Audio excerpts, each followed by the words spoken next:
Natasha was standing in the middle of the drawing room with a pale yet steady face.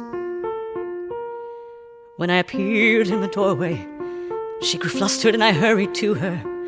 I thought that she would give me her hand, but instead she stopped, breathing heavily, her thin arms hanging lifelessly, just in the very pose she used to stand in as a young girl when she went to the middle of the ballroom to sing.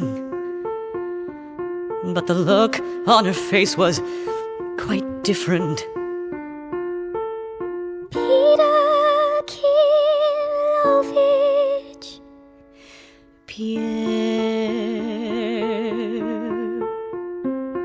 Prince Wolkonsky was your friend. He is your friend. He once told me that I should turn to you. Pierre sniffed as he looked at her, but he didn't speak. Till then he had reproached her, tried to despise her, but now he felt such pity for her. There was no room in his soul for reproach. He is here now. Tell him to forgive me. Yes, I will tell him to forgive you, but he gave me your letters. No, I know that all is over. I know that it never can be. But still I'm tormented by the wrongs I've done him. Tell him that I beg him to forgive me for everything. Yes, I will tell him everything. But I should like to know one thing.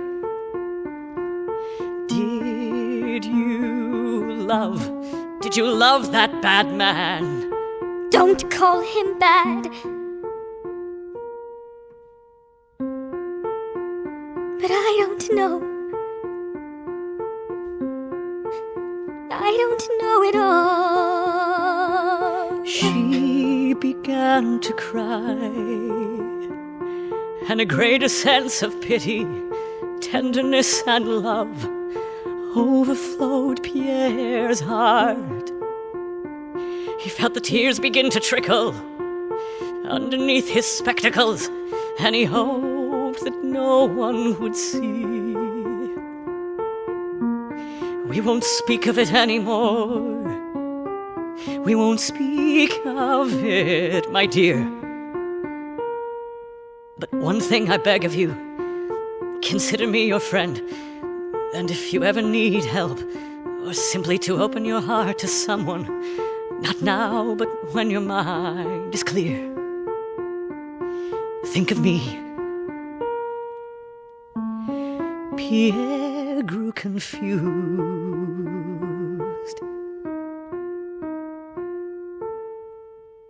Don't speak to me like that. I am not worth it. Stop! You have your whole life before you. Before me. No, all is over for me. All over.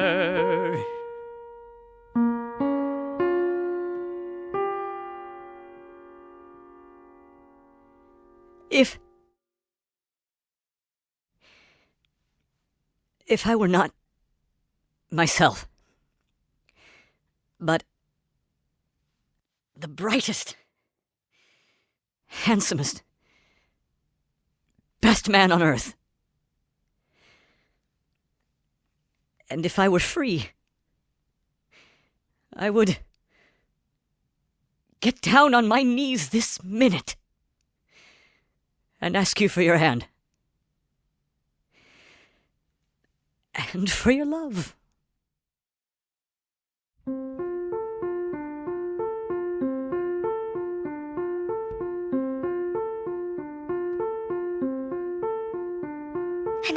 first time in many days, I weep tears of gratitude, tears of tenderness, tears of thanks. And glancing at Pierre, oh, Pierre,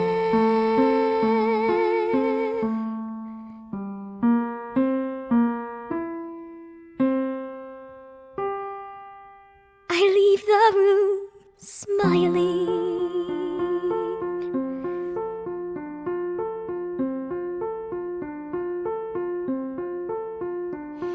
And restraining tears of tenderness, tears of joy which choke me, I throw my fur coat on my shoulders, unable to find the sleeves. Outside my great broad chest breathes in deep the air with joy, despite the 10 degrees of frost. And I get into my